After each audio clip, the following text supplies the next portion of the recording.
안녕하세요. 오늘은 제 인생 이야기를 들려드리려고 합니다. 고통과 상실, 그리고 따뜻한 사랑과 희망이 뒤섞인 긴 여정이었어요. 제 삶은 빈생지사 세용지마라는 말을 그대로 보여주는 증거입니다. 지금 힘든 시간을 보내고 계시다면 이 이야기를 함께 들어보세요. 여러분 마음속에도 작지만 따뜻한 빛이 스며들기를 바랍니다. 안녕하세요, 여러분. 저는 이제 60대에 접어든 아줌마이자 곧 할머니가 되는 여성, 김민서예요. 제 나이를 이렇게 글자로 적다 보니 참 많이도 살았구나 싶네요. 그 모진 세월 동안 어떻게 버티며 잘 살아왔는지 제가 대견스럽기도 하고요. 이렇게 60년을 넘게 살다 보니 인생지사 세용지 마라는 것을 몸소 느껴요. 곧 죽을 것처럼 고통스럽다가도 또 언젠가는 좋은 일이 오고, 그 좋은 일이 왔다가도 언제 그랬냐는 듯 나락으로 떨어지고, 남들도 그렇겠지만 제 인생은 참 변화가 많아서 당장 오늘을 예측하기도 힘들 만큼 바람 잘 날 없었구나 싶고요. 그런데요, 여러분, 제가 살아보니까 길한 일이 있으면 흉한 일도 있고, 재앙이 있으면 복도 오듯이 인생은 언제 어떻게 될지 알 수 없더라고요. 제 인생이야말로 세용지마, 바로 그 사자성어가 딱 맞을 만큼 파란만장했거든요. 요즘 참 살기 힘들고 팍팍한 세상이잖아요. 언제 이 먹구름이 걷히고 언제 내 인생의 해가 비치려나 싶고, 혹시 지금 제 사연을 듣고 계시는 분들 중에 삶에 지치고 힘드신 분들이 있다면 제 이야기를 끝까지 한번 들어봐 주셨으면 좋겠어요. 고단한 삶에 지친 여러분에게 작은 힘을 드릴 수 있지 않을까 조심스럽게 제 사연을 말씀드릴게요. 여러분은 기적이라는 단어를 믿으시나요? 저도 사실 절대 믿지 않았던 단어예요. 그런 걸 기대할 만큼 넉넉한 인생은 아니었거든요. 그런데요, 시궁창같이 흘러가던 제 인생에도 언젠가는 기적이란 게 찾아오더군요. 행복이라는 단어와 함께 찾아온 아주 밝은 광명이요. 저는 참 지지리도 가난한 집에서 둘째로 태어났어요. 제 위로는 5살 위인 오빠, 김준혁이 있었고요. 제 생애 첫 기억은 바로 오빠가 차려준 단출한 밥을 먹던 순간이었어요. 그도 그럴 것이, 좁고 허름한 판잣집에는 늘 오빠와 저 둘만 있었어요. 막노동하시는 아버지와 식당에서 자비를 하시는 엄마는 늘 집을 비우셨거든요. 엄마가 해두고 간 밥의 반찬은 늘 쉬어 빠진 김치였어요. 그리고 가끔 엄마가 식당에서 얻어오신 나물 반찬이 놓여있는 날엔 그야말로 진수성찬이었죠. 어린 오빠는 배고프다고 칭얼대는 저에게 고사리 손으로 밥을 차려주었어요. 그나마도 밥이 모자라는 날이면 오빠는 남은 밥을 모두 제게 넘겨주었고요. 오빠는 배 안 고파, 그러니까 우리 민서 많이 먹어 라며 배시시 웃었죠. 그래서 제 기억 속 오빠는 영웅이었어요. 난 먹어도 자꾸 배가 고픈데 오빠는 하나도 먹지 않았는데도 배고프지 않은 천하무적 같았거든요.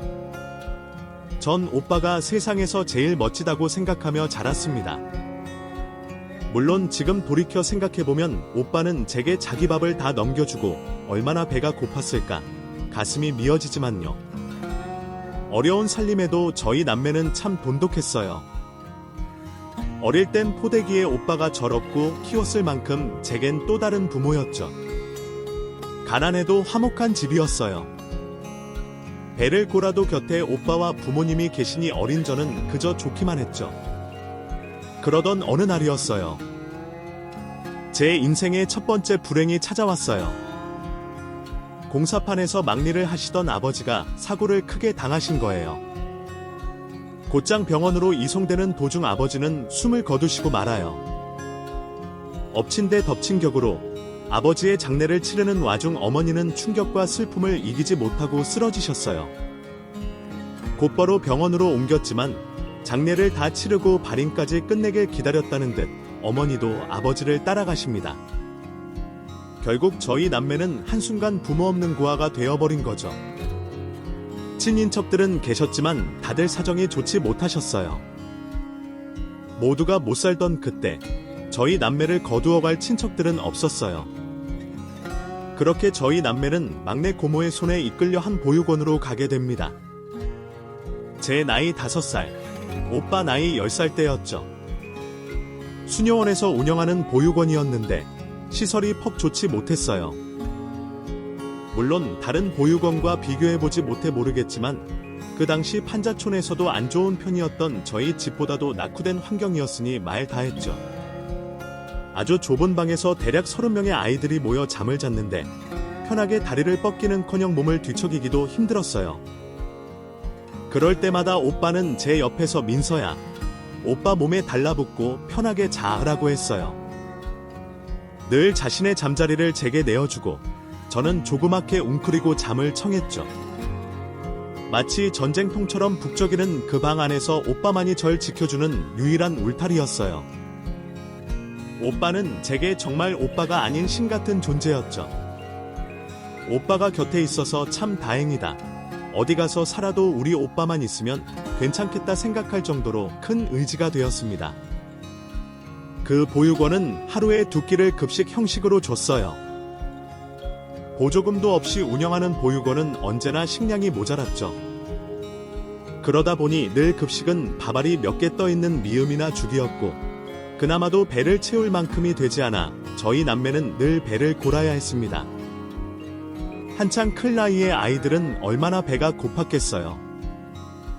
급식이 끝나고 식사가 시작되면 서로의 밥을 빼앗아 먹으려고 또 난리가 났었어요. 그럴 때마다 든든하게 저를 지켜준 것도 또한 오빠였어요. 그리고 오빠의 밥은 반은 언제나 철없는 제 입으로 들어갔죠. 오빠 밥 안 먹어도 돼. 괜찮아. 너 더 먹어. 내일 자신의 밥을 제게 양보했죠? 저희는 하루가 다르게 피골에 상접해 가고 있었어요. 영양실조로 배는 툭 튀어나오고 손톱 밑은 까칠까칠 거스러미가 올라와 있었죠. 제가 손에 뜯어 놓은 거스러미에서 흐르는 피를 쪽쪽 빨고 있을 때였어요. 오빠가 결심하듯 제게 말하더군요. 오빠가 오래 생각해봤는데 민서야. 응, 저는 피를 빨다 말고 오빠를 바라봤죠. 오빠 돈 벌어서 너 데리러 올게. 여기 있다간 둘 다 굶어 죽겠어. 나만 두고 오빠 금방 올게. 너 국민학교도 가야 하고 중학교도 가야지. 그러면 여기 계속 있으면 안 돼. 데리러 올 거니까 꼭 여기 있어야 해. 알겠지? 나도 데려가면 안 돼. 그러고 싶은데 넌 여기에 있는 게 더 안전해. 그러니까 딱 5년, 아니 3년만 기다려. 우리 민서 국민학교 가기 전에 오빠가 꼭 올게. 저는 울면서 철없이 매달렸지만 오빠의 결심은 확고했어요. 그날 오빠는 보육원을 떠나고 저는 홀로 덩그러니 남겨졌습니다. 오빠가 오기만을 오매불망 기다렸어요. 아이들은 오빠가 절 버리고 떠난 거라고 했지만 믿지 않았어요. 오빠는 저 국민학교 가기 전엔 꼭 올 거라고 약속했으니까요. 시간이 지나고 또 지났죠. 오빠는 3년이 지나도 돌아오지 않았어요. 4년이 되던 해, 저는 알았죠. 아, 오빠가 날 버린 거구나. 그런데 또 불행이 닥칩니다. 원장 수녀님이 돌아가시면서 보육원 운영이 어려워진 거예요. 게다가 보육원에 화재까지 나는 사고가 이어졌어요. 그때 방 안에 있던 아이들이 꽤 많이 죽었고요. 물론 저는 구사일생으로 살아났지만요. 그 사건과 맞물려 운영이 힘들다는 이유로 결국 보육원은 문을 닫게 되었고 저는 다른 보육원으로 이전하게 됩니다. 저는 차마 발걸음이 떨어지지 않았어요. 혹시나 오빠가 오지 않을까. 왔는데 내가 없으면 어쩌? 하지만 살아야 했죠. 저는 떨어지지 않는 발걸음을 옮겨야만 했어요. 그렇게 세월은 무심히도 흘렀습니다. 옮긴 보육원은 다행히 국가에서 운영되는 곳이었어요. 그래서인지 절 학교에 보내주더군요. 늦게 학교에 입학했고 중학교까지 졸업했어요. 그 사이 저는 가끔 오빠와 있던, 이젠 폐허가 되어버린 보육원에 가서 하루 종일 오빠를 기다렸어요. 혹시나 오지 않을까 미련을 채버리지 못한 거죠. 그렇게 오지 않는 오빠를 기다리다 발길을 돌리길 수십 번, 어느새 저도 단념이라는 걸 하게 되더라고요. 그리고 단념하게 되었을 때쯤 저는 보육원 원장님의 소개로 공장에 취직하게 되었어요. 경기도에 있는 작은 부품 공장이었는데 색깔을 칠하는 단순 노동이라 그렇게 힘들지 않았고 무엇보다 기숙사가 있어서 참 좋았어요. 저만 쓰는 방은 아니었으나 그래도 4명이 함께 쓰다 보니 제 자리도 있고 제 공간도 조금 있었어요. 태어나 처음 가지게 되는 제 공간이 얼마나 좋고 소중하던지요. 전 참 열심히 그리고 성실히 일했습니다. 언젠가는 잘 살게 될 거라는 기대보단 행복해지지 않을까 하는 희망으로 하루하루를 버티며 살았던 것 같아요. 그렇게 제가 19살이 되던 해 남편을 만나게 되었어요. 공장에서 함께 일하던 사람 박준영이었는데 어느샌가부터 저를 잘 챙겨주더라고요.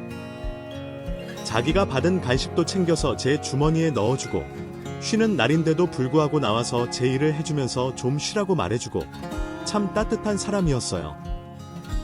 사실 전 그때 남편의 다정이 참 좋았던 것 같아요.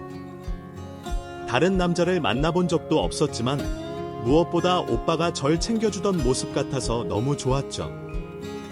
남편은 사람도 성실하고 공장 내 평판도 참 좋았어요.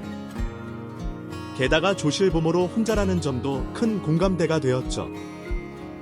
그렇게 저는 남편과 연애를 하고 21살이 되던 해 결혼식도 없이 혼인신고를 했어요. 넉넉하지 못한 살림이었지만 결혼 생활은 퍽 나쁘지 않았던 것 같아요. 사실 그때 당시만 해도 제게 행복이라는 건 사치였고 그냥 남들처럼 평범하게 월세방이라도 내 집에서 편안하게 살고 싶다는 소박한 꿈이 이루어진 셈이었으니까요. 그렇게 세월이 지나 제게 첫 번째 기적이 찾아왔어요. 바로 아들 박지훈이라는 커다란 선물이었죠. 하지만 문제가 있었어요. 그때 당시 남편이 조금씩 도박에 손을 대고 있었던 거죠. 저도 그 사실은 어렴풋이 알고 있었지만 곧 아들이 태어날 달을 생각하며 무시한 거예요. 사실 그것 말고도 남편은 문제가 많았습니다.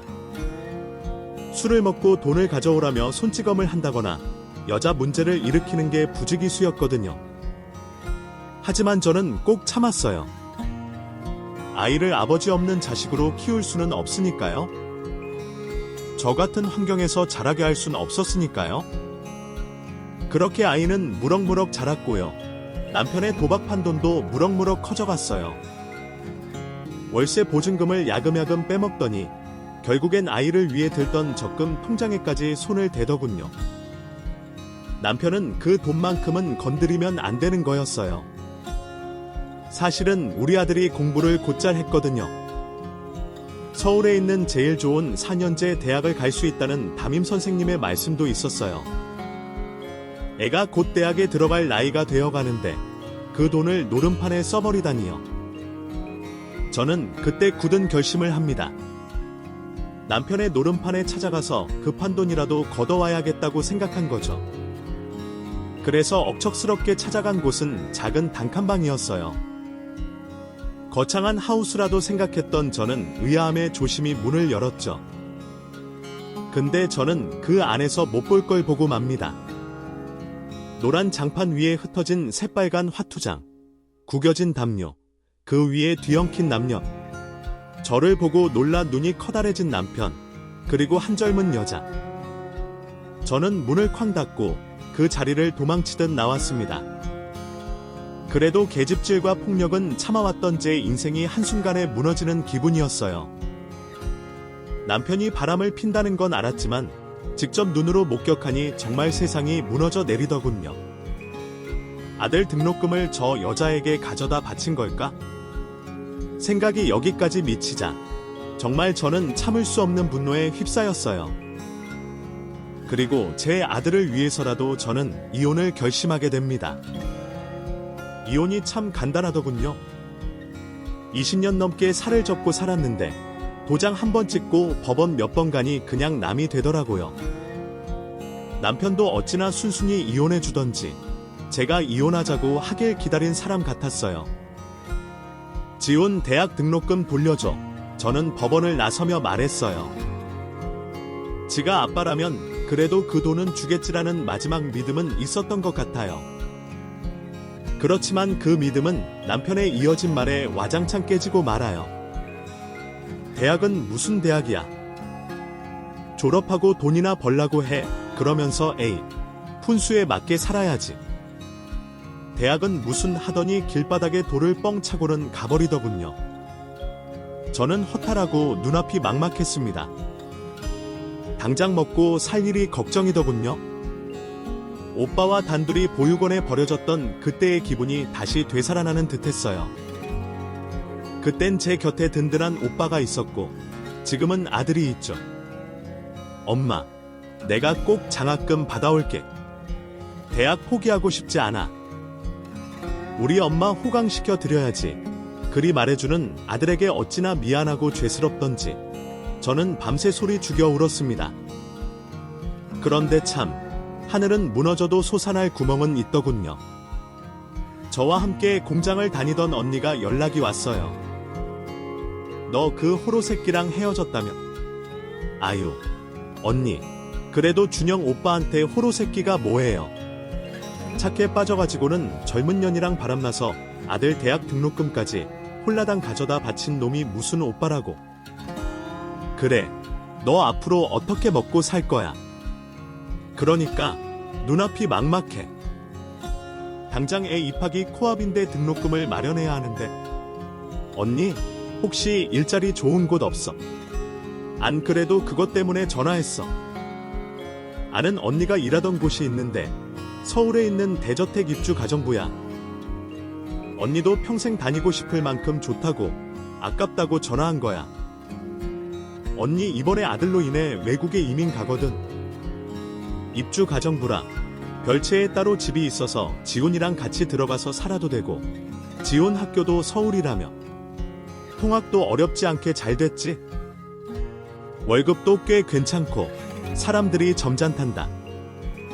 첫 달 월급으로 지훈 등록금은 될 것 같은데 어떻게 소개해줄까? 정말 하늘에서 내려준 금동아줄 같았어요. 나야 너무 좋지? 언니, 정말 고마워. 죽으라는 법은 없더군요. 저는 면접이 잡히자마자 서울로 향했습니다. 남편이 짐 빼러 오는 날이었지만 그게 중요하지 않았죠. 내 아들이 제겐 가장 중요했으니까요. 이게 집이야. 언니가 알려준 주소로 찾아가니 아주 높은 담장이 나오더군요. 그리고 그 담장만큼 높은 대문은 정말 근사했어요. 어릴 적 제가 꿈꾸며 종이에 그리던 바로 그런 집이었죠. 저는 떨리는 마음으로 조심스럽게 초인종을 눌렀어요. 누구세요?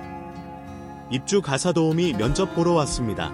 그러자 띵 하는 소리와 함께 거대한 대문이 삐걱 열리더군요.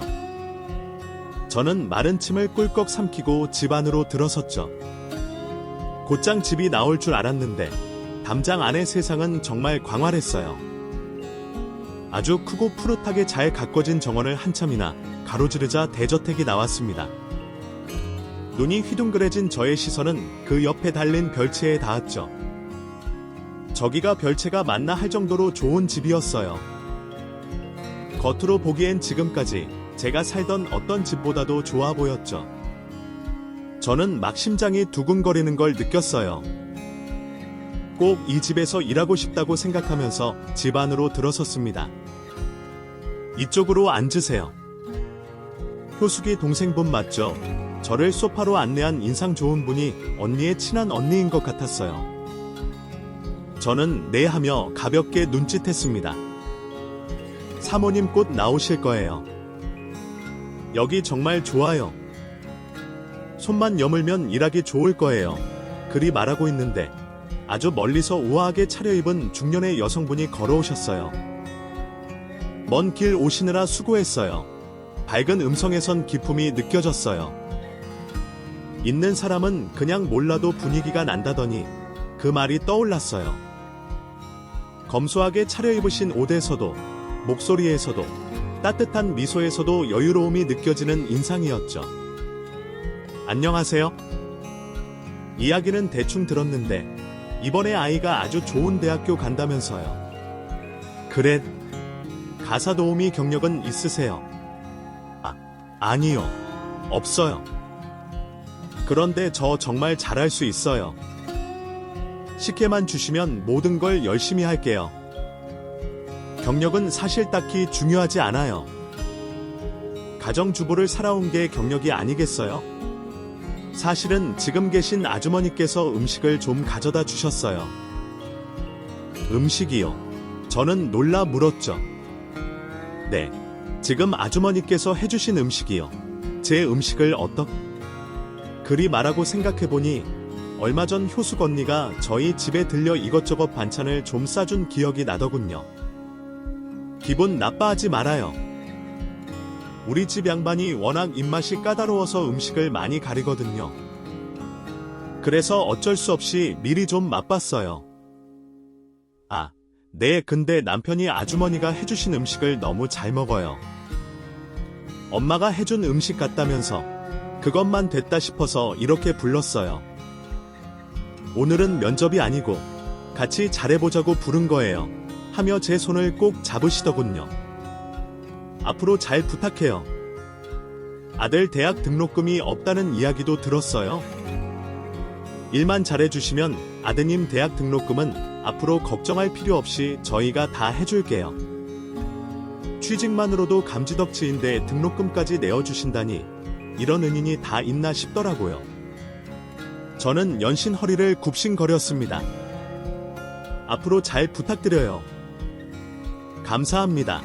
정말 감사합니다. 그렇게 저와 아들 지우는 그 집 별채로 이사를 했어요. 집은 밖에서 보던 것과 마찬가지로 너무도 좋았습니다. 아들도 무척 좋아하고 저도 무척 좋았죠. 어때요?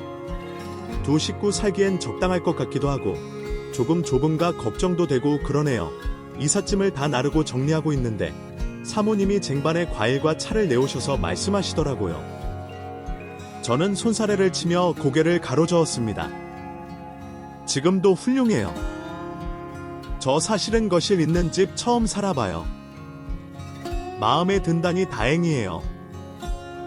오늘 내일은 이삿짐 정리하느라 정신없을 테니 푹 쉬고 모레 월요일부터 출근해 주시면 되겠어요. 그럼 남편분 식사는? 출장 갔어요. 한 달 정도. 이사한 저는 꿈에 부풀었습니다. 이상하게 이혼이라는 지독한 열병을 앓고 나니 새로 태어난 것처럼 세상이 펼쳐지는 기분이랄까요? 뭔가 엄청 설레고 기쁘고 그렇게 저의 입주 가정부 생활은 시작되었어요.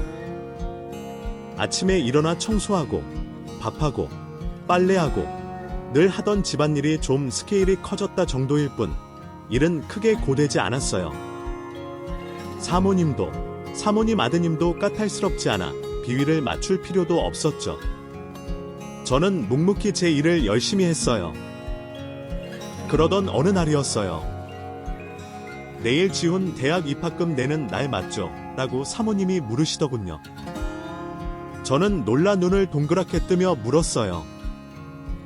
어떻게 아셨어요? 우리 첫째 아들이 그 학교 다녀요. 자, 이거 하며 큰 봉투를 쥐어주시더군요. 만지기에도 꽤 두툼한 봉투에 제가 의아해 물었습니다. 이게 뭐예요? 약속한 등록금이요. 취직한 지 한 달도 되지 않은 때였어요. 사실 월급 전이라 돈을 좀 빌려야 하나 혼자 속을 태우고 있었는데 정말 눈물이 찔끔 나더군요. 하지만 저는 이걸 받을 수 없었죠. 아니에요, 사모님. 곧 월급날이기도 하고 제가 어떻게 해볼 테니 이건 넣어두세요. 지금도 이렇게 편히 일하는데 너무 염치가 없어요. 그러자 사모님이 제 손에 봉투를 쥐어주시면서 그러더라고요. 이거 내 남편이 주는 거예요. 내가 주는 게 아니라. 실은 아주머니 음식 먹고 그날 남편이 울었어요. 엄마가 해준 밥 같다고 그러면서 꼭 보답하고 싶대요. 이게 보답이 될진 모르겠지만 제발 좀 받아줘요.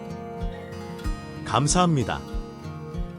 저는 눈물을 터뜨리고 말았어요. 아직 보지도 않은 사장님에게 너무 감사해 몇 번이고 고개를 숙여 인사했죠. 그리고 며칠 후 사모님이 아침부터 분주하셨어요. 그리고 제게 당부하셨죠. 아주머니, 오늘 저녁 식사만 좀 더 신경 써 주실 수 있을까요? 네, 그럼요. 그러자 활짝 웃으시며 사모님이 그러시더군요. 오늘 남편 귀국하는 날이에요. 저까지 심장이 두근대더군요. 이렇게 좋은 사모님과 결혼하고 선뜻 대학 등록금까지 내어주신 사장님은 어떤 분이실까 궁금하기도 했고요. 저는 그날 진심과 성의를 다해 최선을 다해 저녁을 차렸습니다. 그리고 사장님이 커다란 트렁크를 손수 끌고 집 안으로 들어오셨죠. 여보, 나왔어. 아주 큰 키에 훤칠한 인상의 중년 남자분이셨어요. 어딘가 낯이 익기도 한 얼굴에 저는 멍하니 사장님의 얼굴을 바라보고 있었죠. 그러다 갑자기 좀 우습다는 생각이 들더군요. 저 따위 파란만장한 인생이 어떻게 사장님 같은 높은 분을 닮았을까? 괜히 혼자 내적 친밀감이 생겨서겠지 생각하며 얼른 뒤돌아서 주방으로 향했습니다. 음식은 잘 차려졌고 꽤 맛도 있었어요. 우와, 이거 완전 진수성찬인데. 씻고 나오신 사장님이 음식이 가득한 식탁을 보고는 감탄사를 터뜨리셨어요. 뒤따라오신 사모님도 놀라 눈이 휘둥그레지셨고요. 저는 쑥스러워 얼른 국과 밥을 푸고 자리를 떠나려고 했습니다. 그런데 사장님이 절 잡으시더군요. 아주머니도 같이 식사하시죠? 이건 너무 많아서 저희 내외 다 못 먹을 것 같은데. 아드님도 같이 먹어요. 그래요. 얼른 지훈이 불러야. 아주머니, 돈 많은 부자들은 아랫사람 부르기를 종부리듯 한다던데 어쩜 이 내외는 이렇게도 선하실까 생각하며 사양했습니다. 그러나 사장님은 단호하셨죠. 결국 저와 지훈은 그 가시방석에 앉아 식사를 함께하게 되었어요. 그래, 지훈 군은 우리 영훈이랑 같은 학교라고 하네. 이번에 1학년 입학해요. 공부를 아주 잘한 모양이네. 진영이다 생각하고 궁금한 거 있으면 물어보고 그래. 그렇게 일상적인 대화가 오갔습니다. 그리고는 사장님이 김치를 하나 집어 입안에 넣으셨어요. 그런데 사장님이 반듯하던 미간이 확 구겨지시더라고요. 제가 잔뜩 쫄아서 물었죠. 왜 그러세요? 입맛에 안 맞으세요? 이 김치 사신 겁니까? 아니요. 며칠 전에 담근 거예요. 저는 기어들어가는 음성으로 대답했죠. 고향이 어디세요? 전 서울이요.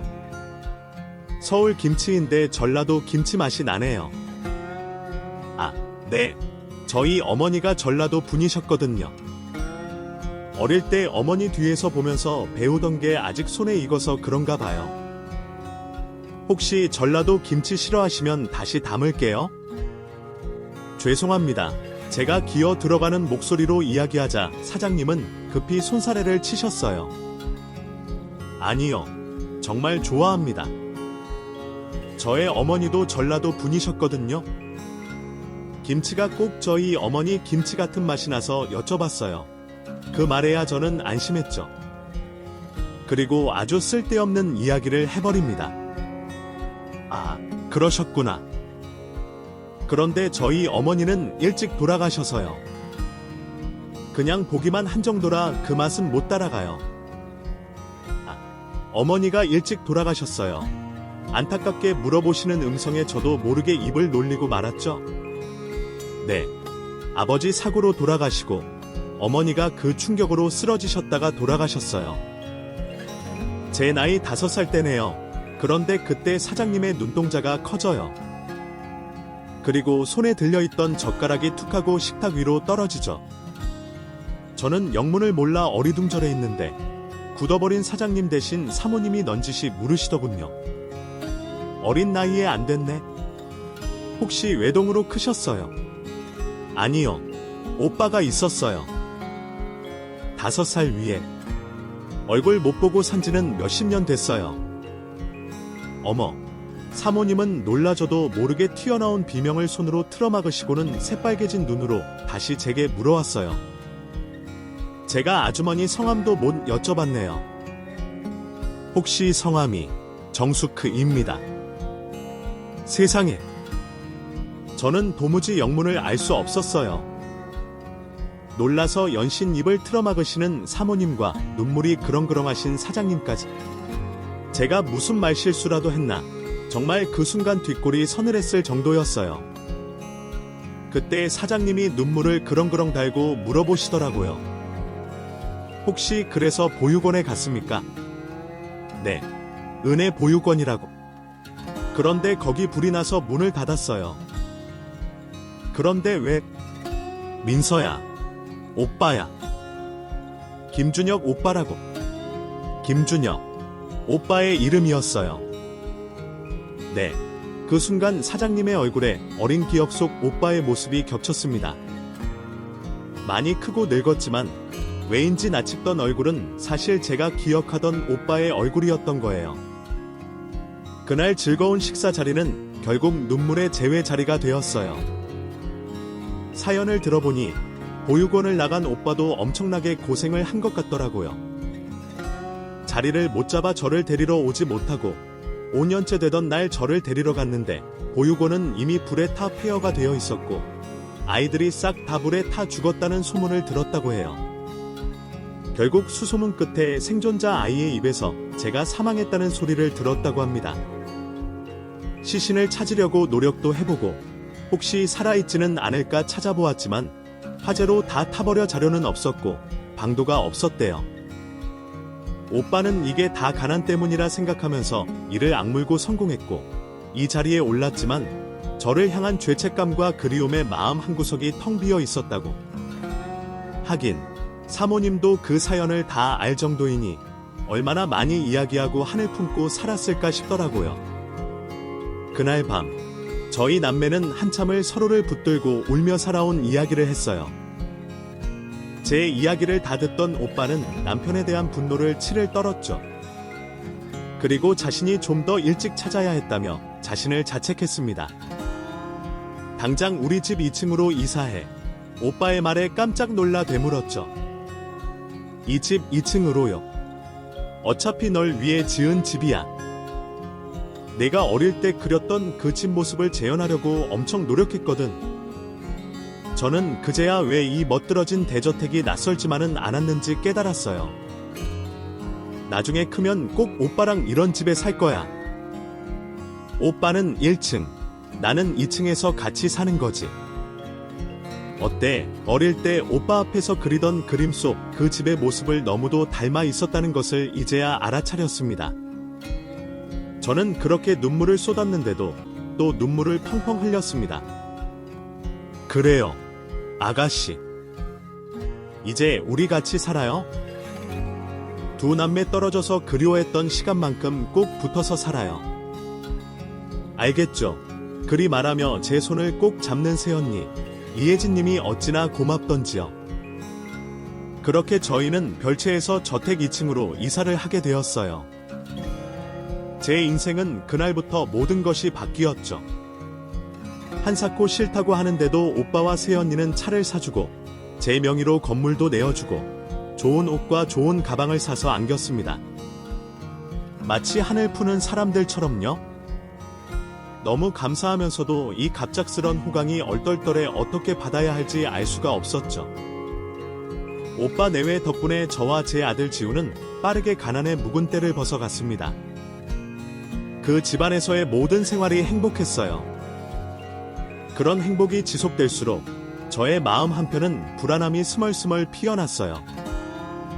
내가 이렇게 행복해도 되는 걸까? 만약 이렇게 좋기만 해도 되는 걸까? 곧 불행이 닥칠 것만 같았어요.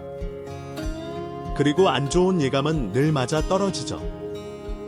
평화롭던 어느 날이었어요. 띠링. 도착한 문자를 확인한 저는 얼굴이 사색이 되고 말았어요. 소식 들었어. 너 부자 오빠 만나서 호강하면서 산다면서. 그럼 평생 나한테 빌부터 살았던 빚도 갚을 수 있겠네. 바로 전 남편 박준영이었어요. 저는 놀라서 멍하게 핸드폰 화면을 쳐다보고 있었어요. 그러자 연달아 문자가 도착하더군요. 네, 실언. 싫으면 지혼 양육권 넘기든가. 저는 경악을 금치 못했습니다. 어찌 이런 금수만도 못한 인간과 몇십 년을 산 걸까? 생각만으로도 토악질이 나올 것만 같았습니다. 그리고 불안했죠. 정말 지혼을 빼앗길까봐, 오빠를 협박이라도 할까봐 너무 두렵더라고요. 아니나 다를까 제가 연락이 없자 남편은 급기야 집으로 쳐들어왔습니다. 딩동딩동.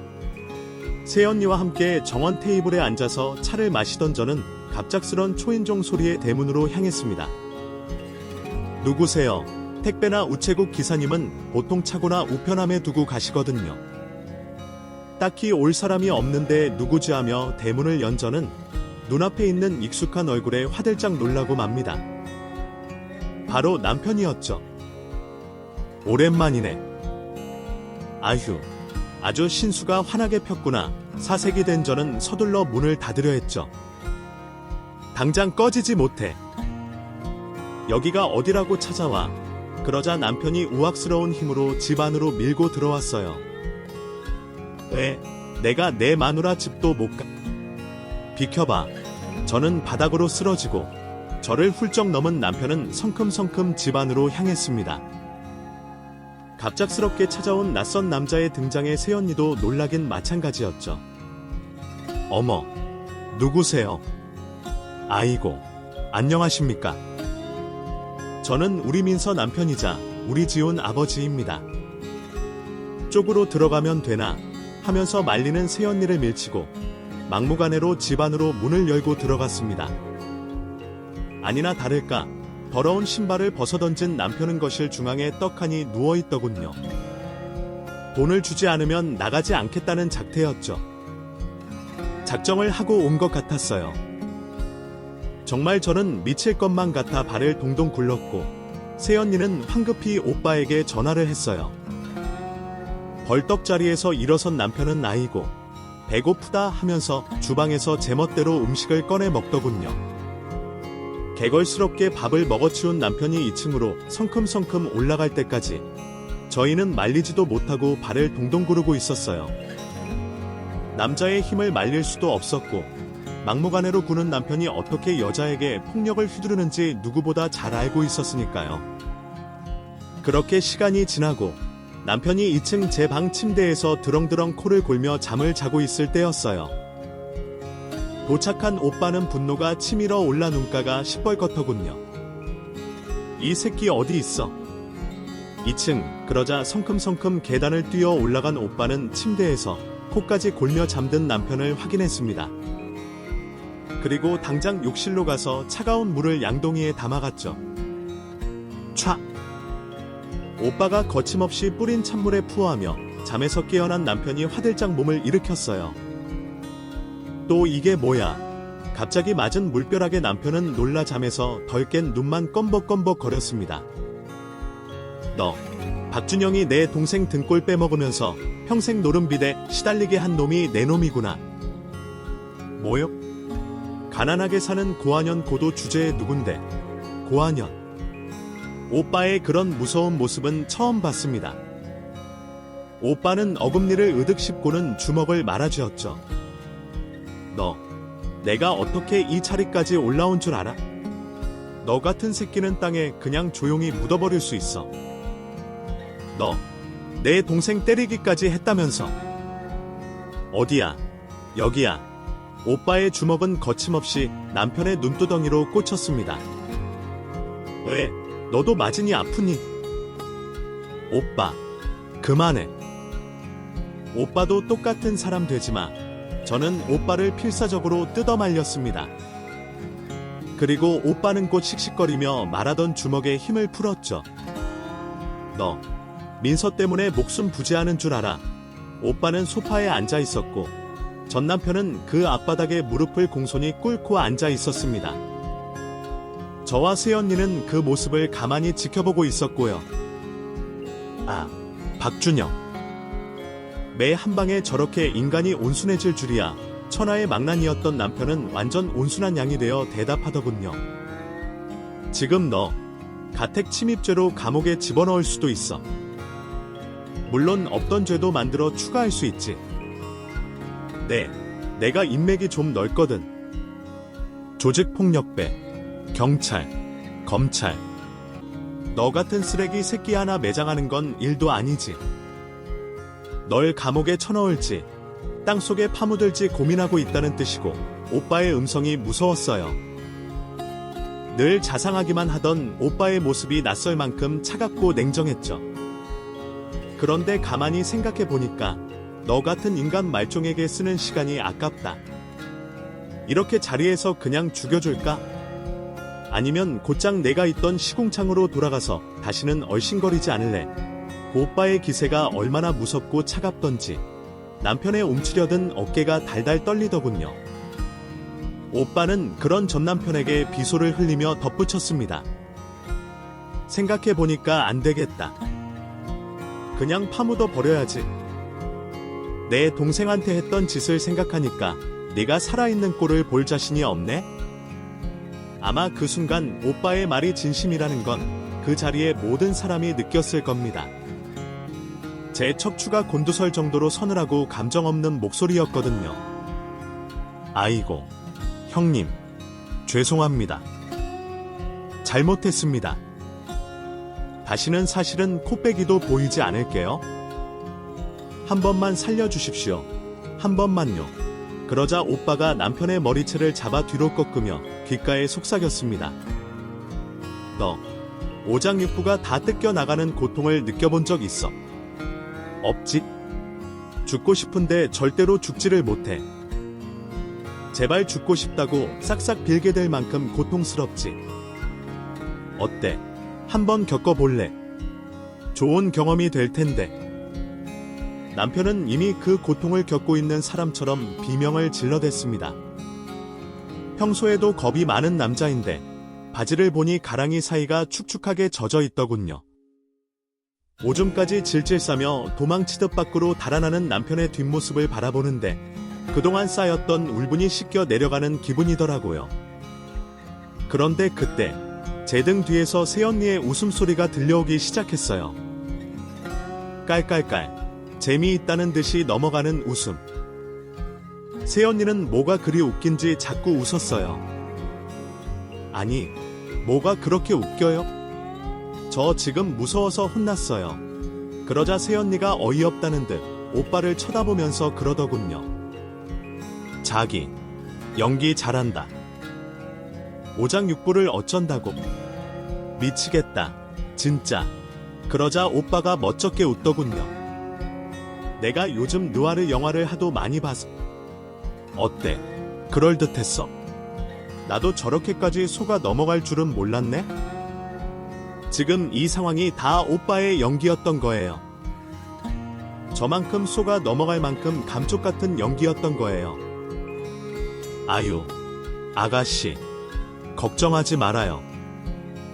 이 양반, 지나가던 개미 한 마리도 못 죽여요.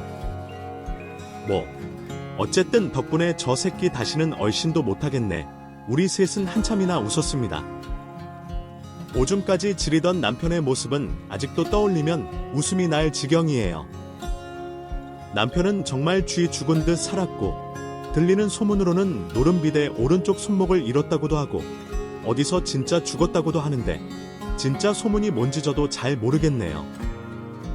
아들 지훈도 제 아버지에게 학을 떼서 평생 알고 싶지 않다고 하고요. 그리고 저요. 저는 얼마 전에 가게를 하나 냈어요. 큰 가게는 아니고요. 아주 작은 손뜨개 가게인데 사람들도 만나고 따뜻한 차도 마시고 평화롭게 살고 있어요. 물론 오빠와 새언니와는 끔찍이 서로를 아끼면서 사이좋게 지내고요. 이게 행복이구나 싶을 만큼 너무도 평온한 삶을 영위하고 있어요. 지금까지 했던 고생이 이 순간을 위한 거구나 싶을 만큼 너무 좋아요. 인생지사 세옹지마. 어때요? 제 이야기를 들으시니 정말 그렇구나 싶으신가요? 점점 살기 힘들어지는 세상에서 살아내기 참 힘드시죠? 그래도 지금 이 고비를 넘기고 나면 언제 그랬냐는 듯 행복한 삶이 올 거예요.